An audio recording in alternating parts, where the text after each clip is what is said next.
I am a tool nerd, and I got a new tool. Let's get this thing unpackaged, see what it's all about.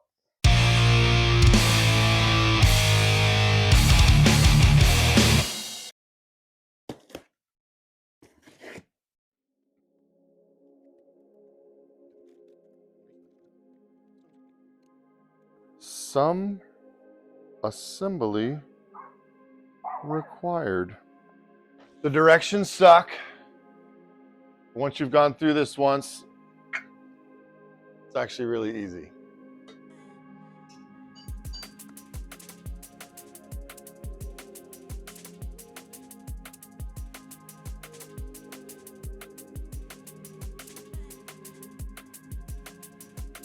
Once you get it to this point, it's basically ready to use. You would use this accessory if you have like mag wheels. This is going to secure spoked wheels to the stand, and then these are, depending on your axle and or hub size, these are, once the wheel goes on, then you put that. We'll get into that in a second. So the spindle that comes with the kit, this is why I got the Ultimate, because it comes with all the accessories. Some of them I'll probably never use, but this spindle, because this is for the street bikes, is too big for the CRF 300, which is why I got the Ultimate, because it comes with this 15mm kit. Original spindle, 15mm spindle. All right, so this is day 2. Let me give this Rabaconda a fair shake in this review. So I did my bike first, do Lucas's bike second. Now that I sort of have the hang of this thing. So if you loosen the valve, the nut holding the valve stem in while there's still air pressure, it just makes it a little easier.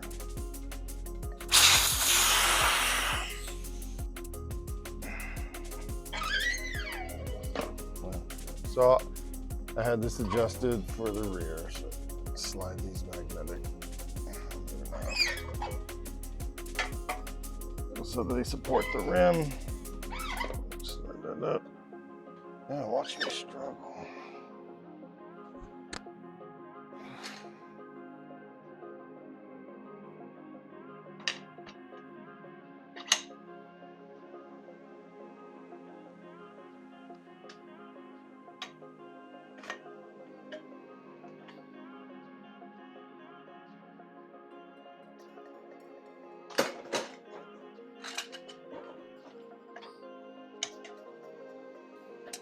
This guy can be a little tricky.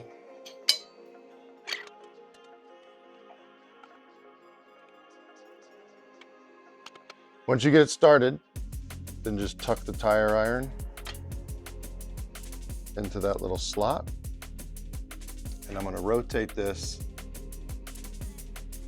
just past what would be like if this is 12 o'clock, and that's 6 o'clock, that would be about 5 o'clock, before I put the strap in to keep the wheel stationary.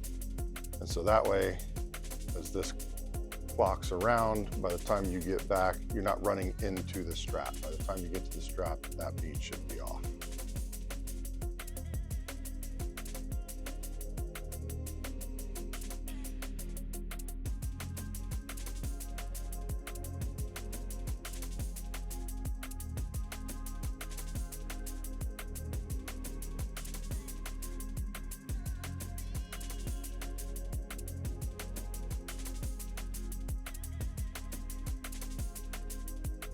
So again, hard to do one-handed, but what Rabaconda is calling the duck head ratcheting assembly, gonna get that down inside there. There's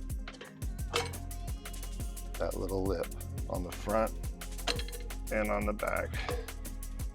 You're gonna get that situated once it's in there. Oh, once it's in there, tighten this guy back up. Goes in and under. Get it started. And you tuck it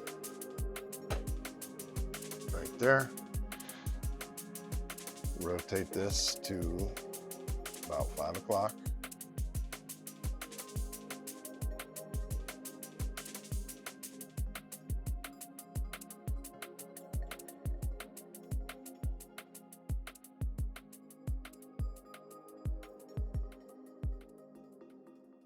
So these tusks are directional.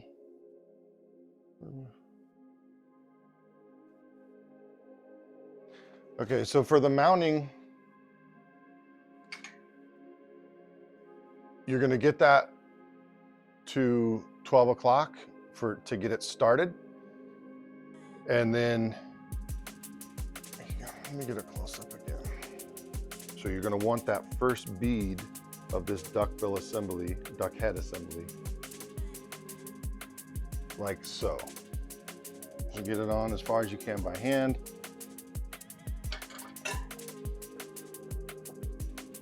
But you should be able to get it pretty close to 6 o'clock. And secure your wheel once again.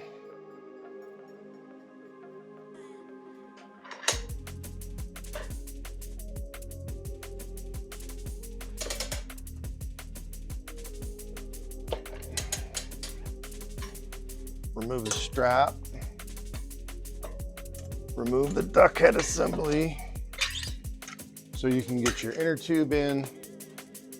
This little tool, valve stem fishing tool, invaluable, especially on these front wheels, how skinny they are. I don't know whose hand fits inside there. Feed it in. With your valve core out, just threads in where your valve core would go in.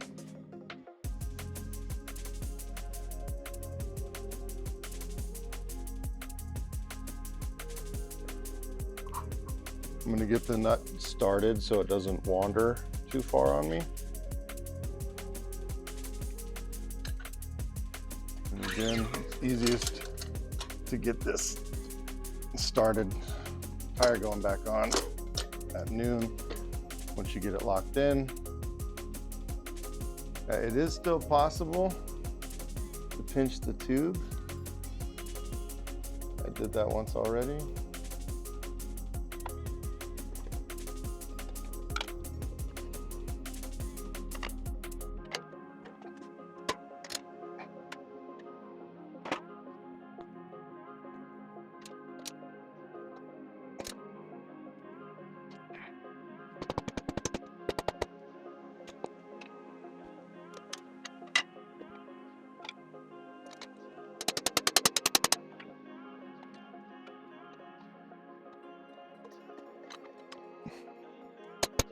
There we go. That last little bit was tricky. Okay, both sets of tires changed on the 300s. All the metric stuff put away. Got the dyno up on the wheel stand. Not the wheel stand, on the scissor jack. I'm getting more and more comfortable with this tool, but to be honest, this makes me nervous. These are switch blades off of early model dyna, which are now on my late model dyna. They were very expensive, they're very nice. And even though not a single scratch on the 300 wheels, I'm a little nervous. Let's get started.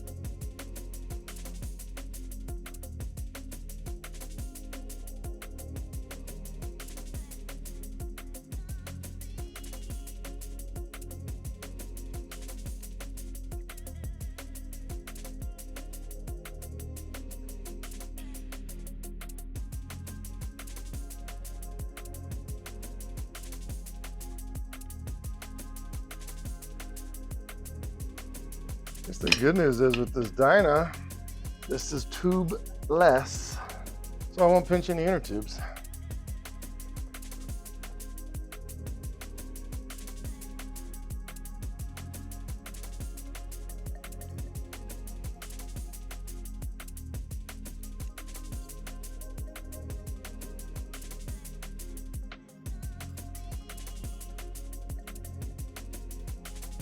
Okay.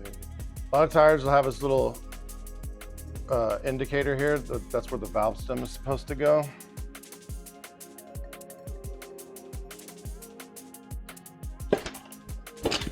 Holy shit.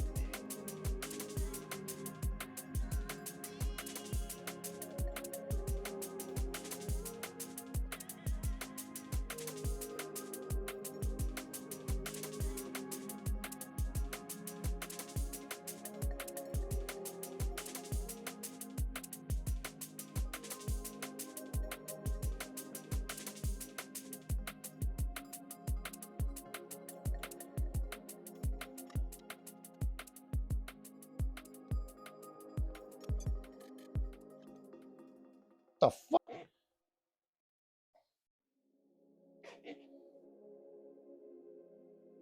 How does that even happen? So somehow, in an attempt to get the second beat on, which is probably why I struggled with it so much, the backside somehow got on the outside of the wheel. Not happy right now.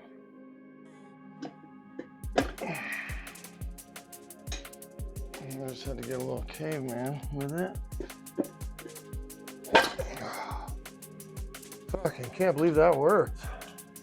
I took a break after I got the new tire dismounted again. And when I came back, I don't know if I forgot to turn the microphone on or if it was dead, whatever. No audio, but I did get the tire back on. Put almost 600 miles on it, on the Dyna since then. Everything's all good, but there was one glitch, which I'll show it to you now.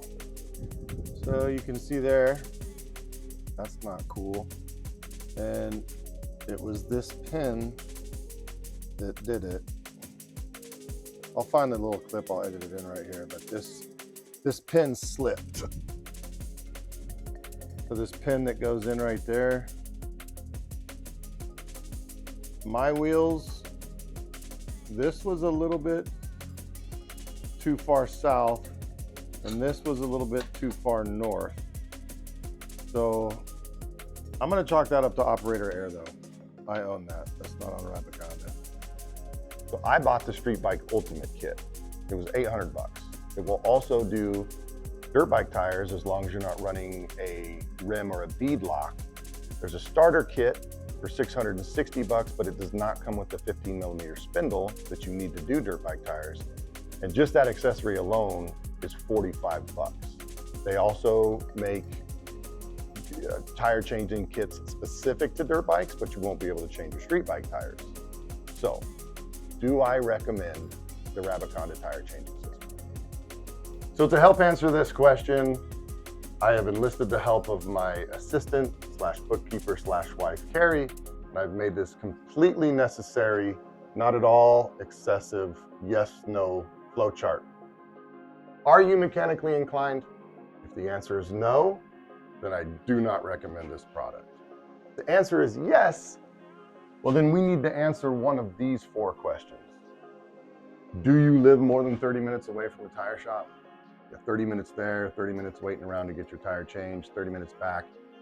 If you're more than an hour and a half round trip, then you might consider buying this tool. Does your entire family ride motorcycles? Are you constantly changing tires out, fixing flats, that sort of thing? Do you race? Are you constantly at the track changing tires, depending on track conditions, or maybe you're getting flats on a regular basis out at the track? And are you a stunt rider? Are you changing out your rear tire after each and every lot session because you're doing all those badass burnouts and drifts? If you answered no to any one of these questions, then I do not recommend this tool. If you answered yes to any one of these questions, it takes us to our final question. Do you have $800 that's just burning a hole in your wallet? You fully funded your Roth IRA, you've got a year's worth of wages in your savings account, you don't like taking nice trips? Well, the answer is no, you don't have $800 just burning a hole in your wallet. I do not recommend this system. If the answer is yes, you are mechanically inclined, you answered yes to one of these 4 questions, and you have $800 just burning a hole in your wallet, then yeah, I recommend this tool. Because the bottom line is, no matter how you approach it, changing tires sucks. And while sounding like an STD, the Rabaconda system makes it suck just a little bit less. Saw this in a movie once.